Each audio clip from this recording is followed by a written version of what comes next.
저는 그 과정에서 굉장히 가슴이 아팠습니다. 굉장히 고통스러웠어요. 왜? 같은 장소에서 같은 사람으로부터 같은 말을 들었는데, 같은 귀와 같은 눈을 가지고 똑같은 사람으로부터 이야기를 들었는데, 왜 백수의 눈에는 인생을 걸고 뛰어들어야 하는 복음으로 들리고 저한테는 망상장애를 가진 환자의 그냥 기괴한 이야기로 들렸던가. 이게 이해가 안 됐습니다. 왜 이 차이가 도대체 어디에서 온 거냐. 시골의사 박경철 선생님, 투자 레전드 중 한 분이라고 생각합니다.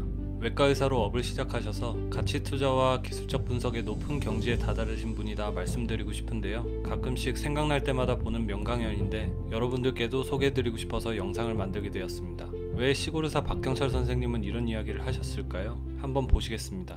서울에 있는 모 경제연구소에 근무하는 친구한테 제게 전화가 왔습니다. 그래 오랜만이다 하고 전화를 받으니까 다짜고짜 이렇게 말을 하는 거예요. 좋은 강연이 있는데 하나 들으러 오지 않겠느냐 이렇게 말해요. 그래서 제가 무슨 강연이냐 물어보니까 미래사회 트렌드에 대해서 프랑스 유학을 갔다 온 아주 똑똑한 친구가 이 강연을 하는데 이게 들어두면 굉장히 좋은 강연일 거라고, 일생에 좋은 기회일 거라고 이렇게 말해요. 그래서 제가 그때 그 친구 보고 이렇게 말했습니다. 대중시민의 생명이 내 양어깨에 다 걸려있다 지금. 지금 경제 강연 들어간다고 병원 비워놓고 갈 상황이 아니다. 말 같지도 않은 소리 하지 마라. 전화를 끊으려 하니까 이 친구가 뭐라느냐 하면 이 강연을 안 들으면 평생 후회할 거래요. 그래도 제가 시끄럽다고 전화를 끊었죠. 그런데 되게 여러분들은 안 그렇겠지만 좀 못난 사람들은 누가 평생 후회한다는 둥, 일생일대의 기회라는 둥 이런 말을 하면 그 말이 귓가에 계속 뱅뱅 돕니다. 밤에 수술하다가 별을 가르고 창자를 이렇게 들어올리다가도 도대체 뭐 때문에 이놈이 평생 후회한다 할까 이러다가 도저히 안 되겠어요. 그래서 누굴 데려갈까 고민을 하다가 아무리 사방을 돌아봐도 그 시간에 강연을 갈 친구가 없어요.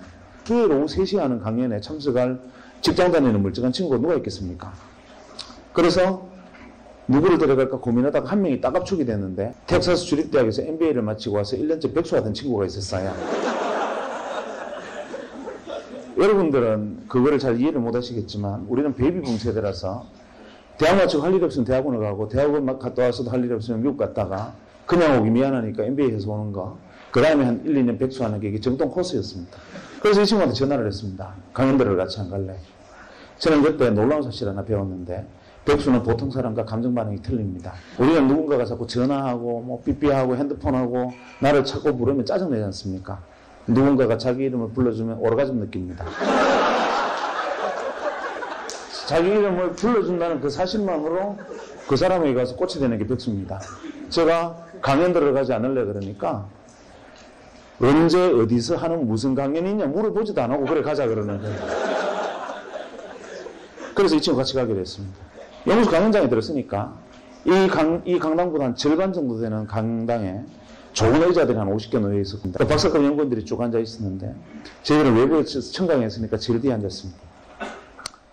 그 순간 연자가 옆에 문을 열고 들어왔는데 연자가 와서 이 무대에 올라오는 순간 이분들이 불쾌한 기색이 역력해지면서 갑자기 헛기침이 나오고 저거 뭐냐 그러고 어수선하고 소란내지기 시작했습니다. 이유가 뭐냐 하면 연자가 복장이 너무 황당했기 때문에 그렇습니다. 그때니까 지금 13년 전이면 15년 전이면 그때는 길거리에 다닐 때 양복도 다들 검은 양복에 흰색 와이셔츠 입고 다닐 때입니다. 그런데 강연하러 와서 찢어진 청바지에 무릎이 다 나왔고 UCLA 적힌 티셔츠에 뉴욕 양키스 모자를 쓰고 등장한 겁니다. 지금도 그 연구소에는 그렇게 강연하러 가는 사람이 없습니다. 제 정도 복장도 굉장히 파격적인 복장입니다. 그런데 그런 복장으로 나타났으니까 이분들은 모욕당했다고 생각한 거죠. 어디서 저런 날건달 같은 놈이 강연하러 왔느냐 뭐 이런 생각을 한 겁니다. 그래서 뭔가 불편한 기색들이 역력했는데 문제는 강연이 시작되고 터졌습니다. 강연이 시작되고 얼마 안 돼서 한 10분 정도 지나니까 뒷줄부터 한 명씩 일어서서 나가기 시작했는데 한 30분 정도 지나니까 다 나가고 앞줄만 몇 명 남고 외부에서는 저희들만 달랑 남았습니다. 대개 그 이유는 강연 내용에 문제가 있었기 때문인데 아무리 강연 내용에 문제가 있어도 그렇지 전원이 퇴장해버리는 경우는 놀라운 일이 있죠. 외부에서 온 저희들 연구소 순환버스가 안 들어오면 못 나가니까 그냥 끝까지 앉아있었고 나머지는 다 나갔습니다. 이유가 뭐냐면 이분이 들어와서 강연을 하는데 강연 주제가 기가 막혔습니다. 제일 먼저 칠판에 제목을 적었어요. 뭐라고 적었냐면 WWW 이렇게 적더니만 다짜고짜 뭐라 하냐면 그리 멀지 않은 미래에 이 W 세상이 온다는 겁니다. 그리고 이 안에는 은행도 들어오고 증권사도 들어오고 이걸로 핵무기도 만들고 전쟁도 이걸로 한다는 겁니다. 딱 들으면서 저는 어떤 생각을 했느냐 하면 저 친구 테트리스 게임 개발하다 미쳤구나.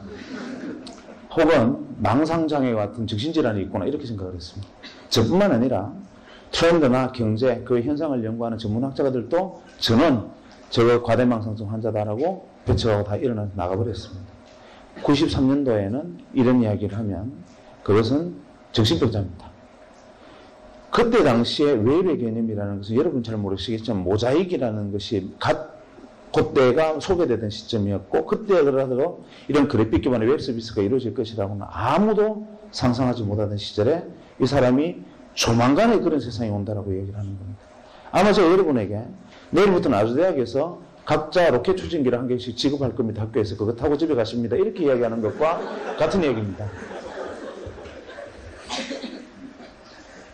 강연이 끝나고 연자가 너무 반응들이 황당했으니까 자기도 민망해서 머리를 긁으면서 그냥 문을 열고 나가는데 아무도 박수 친 사람도 없었고 아마 그 연구소에 그 전에도 그 위에도 그런 일은 없었을 겁니다. 그 사람은 그냥 나갔습니다. 쫓겨나듯이.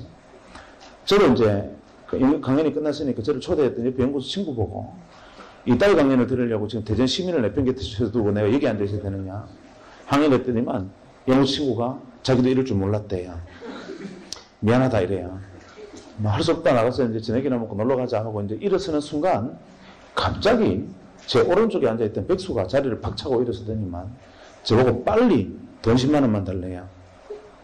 10만 원은 뭐하게 그러니까 너네들끼리 저녁 먹고 따로 놀아라. 나는 저 W하고 이야기 좀 하고 가야 되겠다. 이러면. 따로 갈게. 경비 좀 돼. 이렇게.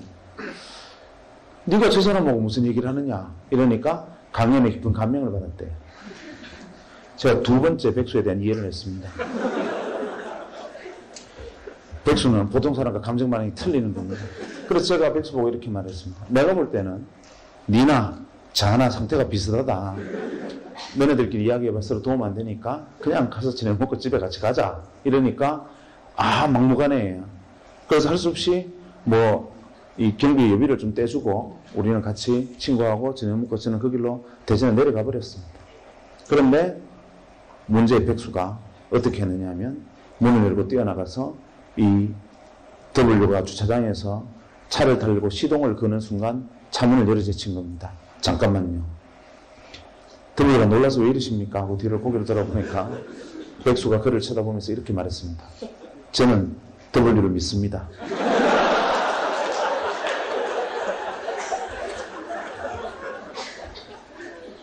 W가 믿어주시는 건 감사한데 왜 이러시나요? 이러니까 저를 W의 세상으로 인도해 주십시오. 이렇게. 옥신각신하다가 W가 납치됐습니다. 마포의 공동 노타리에 그때 주먹구이집이라 그래서 이렇게 불판에 고기 구워 먹는 집들이 많았습니다. 거기에 끌려가서 새벽 2시까지 백수에게 풀려나지를 못했습니다. 백수가 가진 건 인내심밖에 없죠. 끝까지 물고 늘어졌습니다.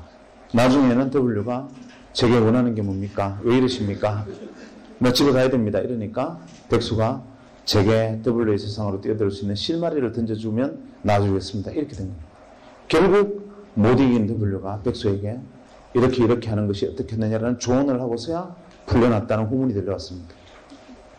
그로부터 한 2, 3년이 지난 다음에 이 문제의 W가 작은 사무실을 하나 냈습니다. 자본금 700만 원으로 알고 있습니다. 그리고 이 W를 하는 회사를 창립을 했고 그 회사의 자산 가치가 현재 2조 가까이 됩니다. 놀라운 일이죠. 쇼킹한 일입니다. 그건 그렇다 치죠. 그런데 저는 아직도 그때 일만 생각하면 모골이 송연한 것이 무엇이냐면 자본금 700만 원으로 출발을 해서 지금 수조의 자산을 이룬 기업이 됐다는 게 놀라운 게 아니라 정말 놀라운 것은 무엇이냐면 그때 지금으로부터 15년 전에 이런 세상이 펼쳐질 거라고 말했던 그 세상이 지금 내 눈앞에 그대로 펼쳐져 있다는 사실이 소름 끼칩니다. 아무도 믿지 않았던 옆에서 바로 귀에 대고 이야기를 해줘도 미쳤다라고 얘기했던 그 이야기들이 바로 지금 내 눈앞에 거짓말처럼 펼쳐져 있습니다. 저는 지금도 그 사람의 이야기가 귀에 팽팽 돕니다. 소름이 끼칩니다. 그런데 그럴 수 있어요. 5천만 중에 1명 정도는 지니어스한 인간이 있습니다. 특별한 인간이 있어요. 뭐 한치 앞에 운명을 내다본 데는 무당도 있는데 뭐 그럴 수도 있어요.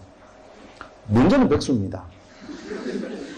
이놈이 저하고 헤어지고 한 3주쯤 있다 전화가 왔습니다. 병원으로.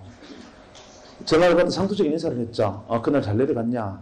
뭐 이렇게 인사를 했더니만 다짜고짜 지고 이러는 겁니다. 월급 받았나? 승돌하지 않습니까? 제가 첫 월급 받은 거는 당연히 받았을 텐데 그걸 왜 지가 저한테 묻습니까? 제가 서울 가면서 당분간 뭐 몸 팔아서 세배 받기로 했다 이런 얘기를 했단 말이죠. 그랬더니만 그래 받기는 받았는데 왜 그러니까 그 돈 내 빌려도 이러는 거예요. 좀 심하지 않습니까? 남 첫 월급을 자기 빌려달라. 저희들 레지던트 때까지만 해도 월급이라는 게 뭐 사실 책값도 안 되고 뭐 그냥 정말 용돈도 안 되게 살아가다가 비로소 사회에 나와서 첫 월급을 받았는데 그거를 자기 달라는 거 좀 심하지 않습니까? 그래서 제가 안 된다. 말 같지도 않은 소리 하지 마라 이러니까 꼭 자기한테 빌려줘야 된대요. 사실 솔직히 말해서 백수가 빌려도 이 말은 그냥 도 이 말이잖아요. 나중에 내가 돈 좀 벌면 생각하자 지금 안 된다 이러니까 하는 말이 지금 그 돈을 빌려주든지 자기하고 30년간의 인간관계를 끊으래요. 마음으로는 끊고 싶죠. 그런데 이게 인간은 사회적 동물이라 제가 지하고 그 일로 인연을 끊으면 속 모르는 남들이 이렇게 합니까? 30년 전에 불알 친구가 고작 동료품 빌려달라 했다고 저는 우정을 끊은 나쁜 놈이라 하더라고요. 이렇게 소문이 날 뻔합니다. 우여곡절 끝에 제가 받았던 첫 월급 중에 60만 원을 제가 최소 생계비를 지배하고 이놈한테 다 뺏겼습니다. 지금도 그것만 생각하면 뼈가 아픕니다. 어쨌거나 저 돈을 빌려갔어요. 그리고 이 녀석이 무슨 짓을 했느냐 하면 혹시 여기 대구 출신에 계신지 모르겠지만 대구에 가면은 도모동에 대구은행 본점이 있고 그 뒤에 작은 분식집들이 좀 있었는데 그 분식집에 작은 방을 하나 빌리고 거기서 사업을 시작했습니다. 그래도 또 좀 시간이 지나서 제게 전화가 왔습니다. 한동안 연락이 없다 전화를 받았는데 여보세요 하니까 내다 이러는데 그놈 목소리예요. 그래서 제가 전화 받자마자 나 돈 없다 이러니까 돈 이야기가 아니니까 안심하래요. 그럼 왜 전화했냐 그러니까 자기가 저 돈 빌려 사업을 시작했는데 그거를 좀 도와줘야 되겠대요. 돈 말고 내가 뭘 도와주냐 그러니까 아주 단순하니까 주소만 하나 만들면 된대요. 그게 무슨 주소 그러니까 내가 대전시 중국 문화동 내 주소인데 무슨 주소를 또 만드냐 이러니까 그건 아니고 굉장히 단순한 건데 가상 주소를 하나 만드는데 그 이유서는 뭐냐면 편지를 주고받는데 필요한 거래요. 내용을 듣고 보니 지금으로 말하면 이메일 시스템을 운영을 하는데 거기에 이제 아이디를 만들어라 이 말입니다. 그래서 제가 첫 번째 바로 이렇게 말했습니다. 니 내 돈 빌려서 거지 됐나? 첫째 냉철한 지성과 합리적인 판단력으로 볼 때 너는 무조건 망한다. 왜냐하면 내가 세 가지만 물어볼게. 첫째, 너 1년에 편지 몇 통 쓰냐? 네가 1년에 편지 3통 이상 쓰면 내 손에 장을 지진다. 대개의 사람이 다 그럴 텐데 그거를 컴퓨터를 통해서 편지를 주고받는 사업이 되겠나? 무조건 안 된다. 두 번째, 설령 편지를 3통 이상 쓰는 사람이 있다 치자. 그래도 우표값 30원이 아까워서 그걸 컴퓨터를 해서 쓰겠나? 셋째, 편지란 착오로 유필로 쓰는 거다.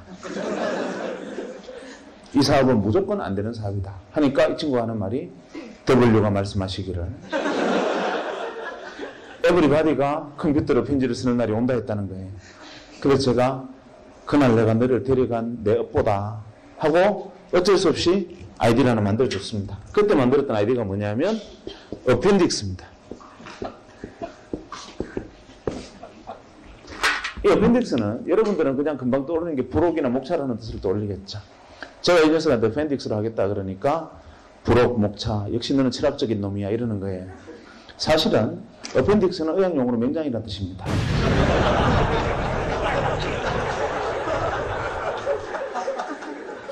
니는 내 인생의 맹장 같은 놈이다. 있어도 도움이 안 되고 염증을 일으키면 생명을 위협하는 놈이다. 마음만 먹었으면 뗐으면 좋겠는데 멀쩡한 배를 가를 수는 없는 너는 바로 이런 놈이야 라는 저주와 야유와 조롱과 경멸을 담아서 만들어졌습니다. 또 시간이 흘렀습니다. 그 다음에 저희 병원에 전용선이 들어왔습니다.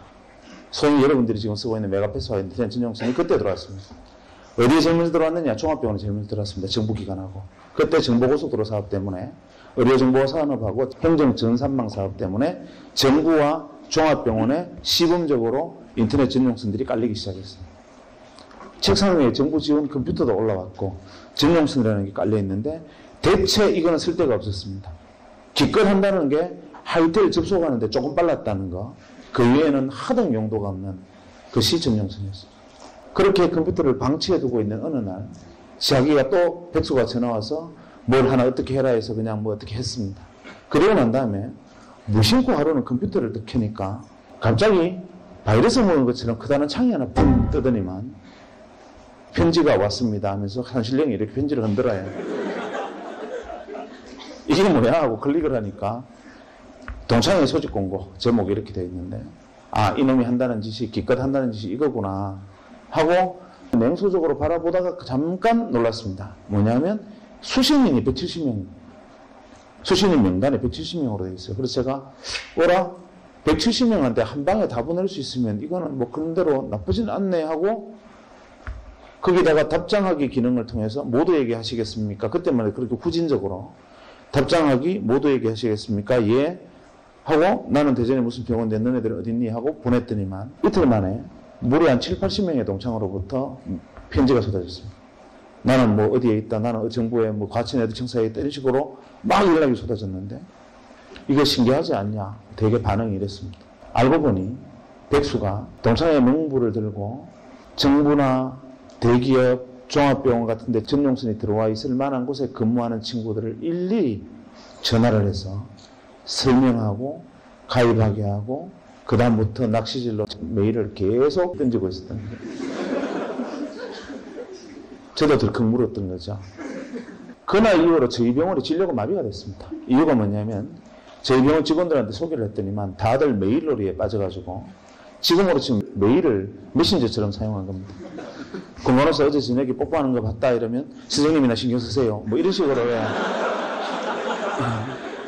하루 종일 메일놀이 너무 신기하니까 메일놀이를 시작한 거죠. 저희 병원 직원이 다 가입하는데 일주일이 안 걸렸습니다. 물론 그 동창들 주변에 있던 사람들도 그랬죠. 그래서 서울도 아니고 대구에서 시작한 전자메일 서비스 회사가 1년 반 만에 250만의 가입자를 모집했습니다. 그리고 99년 초에 골드만삭스라는 외국계 투자사 600억에 지분을 넘겼습니다. 그리고 지금은 포스코 센터 옆에 있는 이렇게 쳐다보기도 어려운 빌딩의 소유주이기도 하고 그 안에 4개의 벤처기업을 거느린 벤처 지주사의 회장으로 변신해 있습니다. 백수가. 그리고 제 돈은 아직 안 갚았습니다.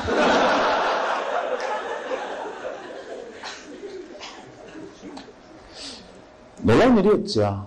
이게 대한민국 최초의 상용메일 서비스였습니다. 정말 엄청난 일이었습니다. 저는 그 과정에서 굉장히 가슴이 아팠습니다. 굉장히 고통스러웠어요.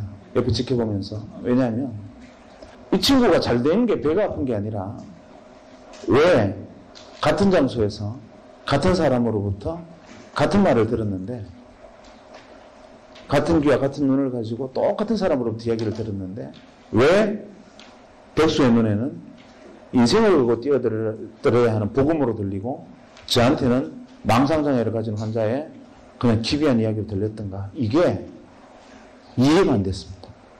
왜 이 차이가 도대체 어디에서 온 거냐. 혹시나 미국 가서 MBA 한다고 접시 닦고 온 게 통찰력을 넓힌 것이냐 생각해봐도 그건 아니었죠. 왜냐하면 그때 당시 앉아있던 박사과 연구원들은 그보다 더 오래 있었을 테니까. 그것도 이유는 아니다. 대체 이유가 뭐냐. 고민을 하던 차에 마침 그때 제가 읽고 있던 책에서 답을 구했습니다.